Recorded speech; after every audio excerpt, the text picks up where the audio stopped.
Hey guys, welcome to Handy channel. In this video I'm gonna show you how you can install the MTK USB drivers for Vivo phones.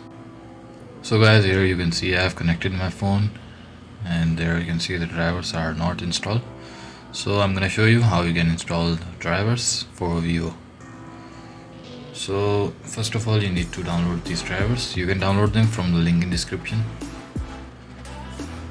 Just need to run the file and simply install them. Let me show you how you can install them. So like this you can simply install these drivers. And now let me show you.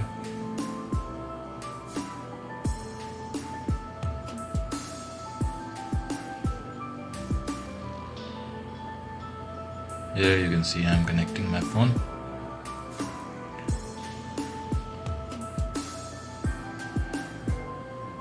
And there you can see the drivers are now successfully installed. So guys, that's all in this video. Make sure to sub the channel and leave a thumbs up. Bye for now.